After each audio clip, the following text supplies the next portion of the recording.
Hello?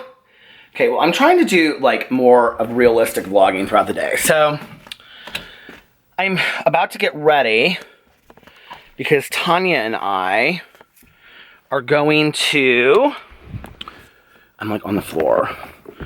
We are going to, I don't know what shoes I want to wear. Look at these. These like cute Prada shoes that I have that I never wear. We're going to a sobriety banquet tonight. So I'm trying to get my outfit ready. Here, I'll put this right there while I'm like looking for the match. You guys, I have way too many shoes. It's ridiculous. I was gonna wear these wingtips, but I'm thinking about, I have these Fry boots that I really, really like. Where's the match to it though? No, these are like, I have these Red Wing boots. I literally, you guys, I have so many shoes in here, I cannot find the matches to my shoes.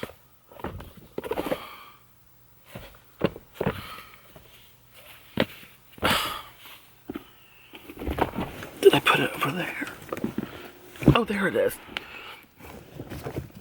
Okay, so I'm gonna wear these Red Wing boots. And then I wanted to wear like, I want to look kind of very like fall tonight. So I'm thinking, let's see. I have like 3 shirts I might wear. One is like this burgundy. These are just like these Target Merona shirts that they don't even make anymore, but they're so comfy. And for some reason, they look like really, they fit like well on me. Oh, that burgundy one's kind of nice. Or I might wear this. My Aunt Kathy, when she was still alive, she got me this really pretty shirt from Saks, and I've never worn it, but I don't think it'll fit. I think it will be too tight on me. See me if I put it up there. So I might wear this. Tanya's like, are you getting really, really dressed up? I'm like, no, girl. I have these new Levi's that I bought that I was going to wear to that music festival. I might wear those, or these Joe's jeans. What are these? Oh, these Scotch and Soda jeans. I forgot about these. Okay, well, these are kind of a little tight on me. That's like hands down one of my favorite brands, the Scotch and Soda. Have you guys heard of it? They have really cute men's stuff, but they don't like, not for men that are like heavier. Please, Joe's jeans, be a good size.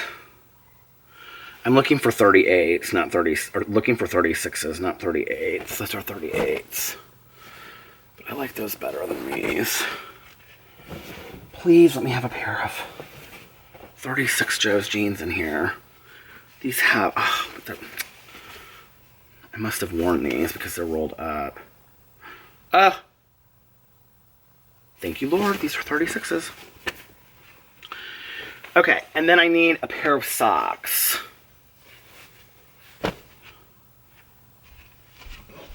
And since I'm wearing those boots, I'm just going to wear these, like, red Nike socks. Do you guys even care? I just thought you might be a little interested to see, like, my getting ready deal. I'm supposed to be leaving now. Just put that in perspective. So I'm going to start getting ready, and then I will see you guys in just a little bit. Hello? Just dropped Tanya off. We had a very good time tonight. I just got coffee from Ricker's. Tanya got decaf, and I got holiday roast. We had a really good time tonight. I saw so many people I hadn't seen in forever. It was so fun. And, you know, I think there was like, it was sold out. There were like 400 people. And it was amazing to see so many sober people in one room, you know, and showed a lot of these things they do, like a lot of conventions and banquets, they do like a sobriety countdown, and I think the person that had the most time had 51 or 49 years of sobriety, all the way down to somebody that had 9 days of sobriety. And they had the person that had the longest, they had the woman that had the longest time give a book to the woman that had the least amount of time. It was just such, an amazing moment. And I was thinking about I don't know, I just sat there and I was thinking about this incredible life that I have been given, that's a gift from my husband and my dogs, to my past 2 relationships, to my parents, and being present for my mother's, death, and being able to be there for my aunt's death, and, at times that I would have just been a drunk mess, locked up, dead myself, to my education, to all of the funny, just random times I've had driving around in cars laughing, to the vacations I've taken, to the opportunities I've had in my life, to even just the smallest moments of standing on the back patio and watching Boo Radley, all of a sudden look up at the wind and then run off. It's all of those moments that I've had as a result of being sober, and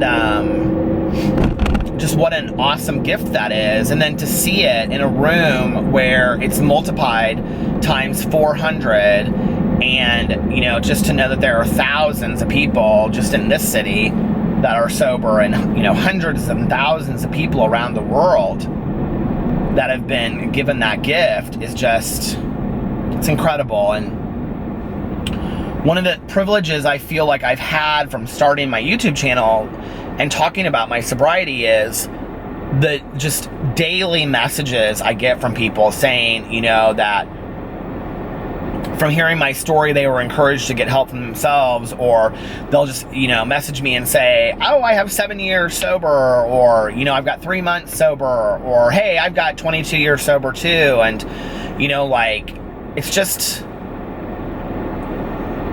such an awesome thing to be part of this huge family of people in recovery. But I don't ever want to take it for granted,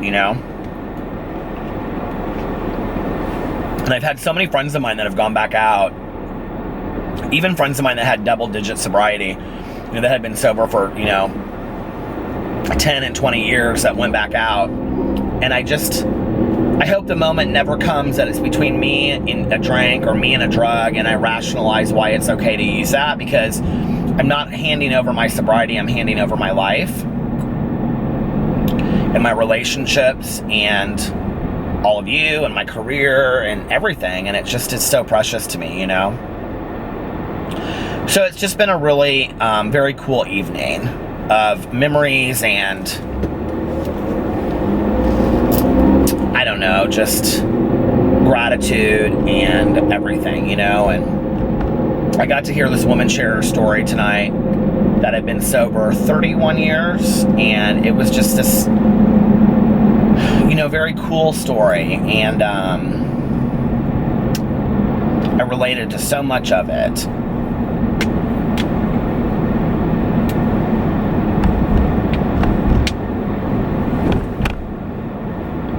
She said this thing at the end, and it really made me emotional, and she said, it was the last thing she said before she closed, and she said, she said, I don't know what my future holds, but I know who holds my future today.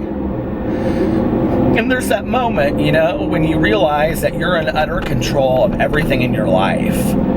And I don't have any control over what people do to me, or, what happens to me, or how other people behave, or all of that. But I have control over my responses to that, and what I choose to do with my body and my life today. And I'm so thankful for that. I'm so thankful that I don't put myself in situations anymore, or that I'm not in situations that I can't get out of, that were directly related to my use. I feel so strongly for people that are in situations that, that their hands are tied, and it's just a different world,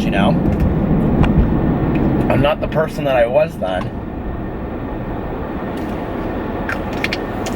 But even though it's been almost 23 years that I've been sober, and we don't borrow time, so it's been 22 years and 22 years and 11 months. But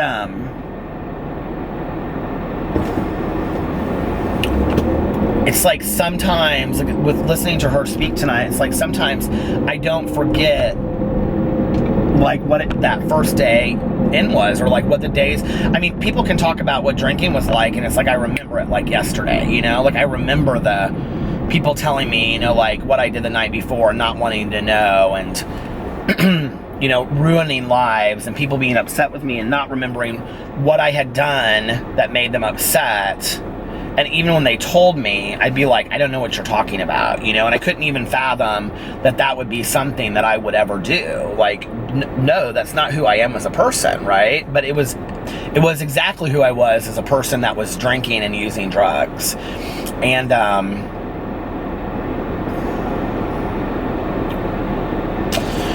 I'm very thankful to my father, because my mother couldn't do it emotionally, but my dad, at that time, with the very little knowledge that he had about addiction and recovery, knew enough to know that everything that he was doing wasn't working.